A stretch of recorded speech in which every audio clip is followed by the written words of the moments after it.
Budget Blinds. Visit their showroom or call today for a free in-home consultation. This is Newcap News with Bart Pediasic. Good evening and thank you for joining us. Lloydminster RCMP are looking for two men in connection to a weekend armed robbery of a local business. Police say the two suspects entered the business on the 4300 block of 44th Street a little after 5 a.m. on Saturday, where one of the men threatened an employee with a firearm. The suspects stole an undisclosed amount of money before fleeing on foot. Police believe the two may have left in a nearby vehicle. The first suspect is described as a white 5'8", wearing dark jeans, black shoes, a black Ski-Doo mask, and a black toque, which covered all of his face except his eyes. He was also wearing a buttoned-up black dress coat. The second man is described as white, wearing black shoes, a partially red Ski-Doo mask, a black toque, and dark clothing. If you have any information about the theft or know the suspects involved, you're asked to call the Lloydminster RCMP at 780-808-8400 or Crime Stoppers. Well, 4 youth between the ages of 12 to 14 are facing various charges, including arson and break and enter. This after reports of break-ins to seasonal homes near Cochin Saturday afternoon. According to the local fire department, evidence suggests a small fire was deliberately set in one of the cabins, but was contained by crews. We have no exact value on the damage at this time, but it is estimated to be in excess of $10,000. The 4 youth have been released on several conditions, pending their first appearance in the North Battleford Provincial Court on February 18th.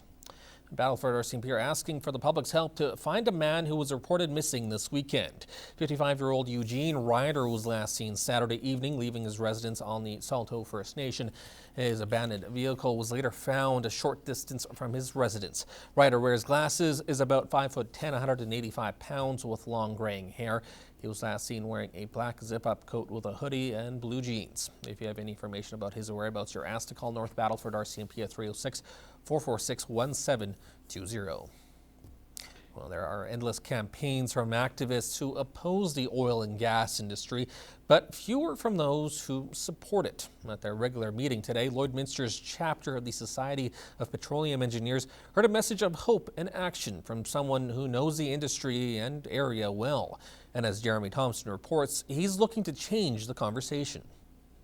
About 50 members and non-members of the Society of Petroleum Engineers are gathered in the pavilion today to hear a message from a familiar face.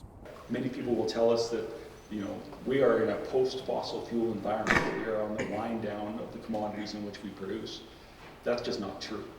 Former Saskatchewan MLA and current CAP President Tim McMillan addresses an attentive audience. He's not mincing words.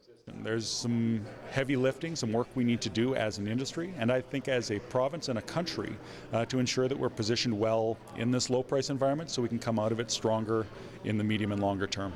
But the industry spokesperson is here to promote a change, not for the price of oil, that has to sort itself out, but instead a change in attitude. I think that Canadians should be proud of the way we produce energy.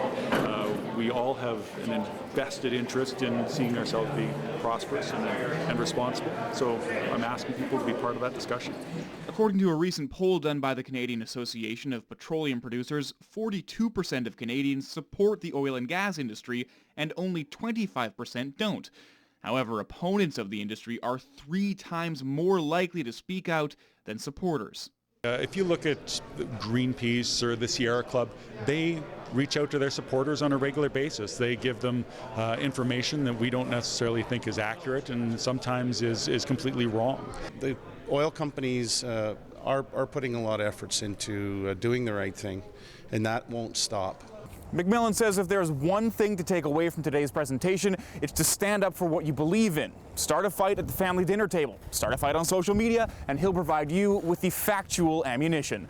Reporting from the Wild Rose Pavilion, Jeremy Thompson, Newcap News.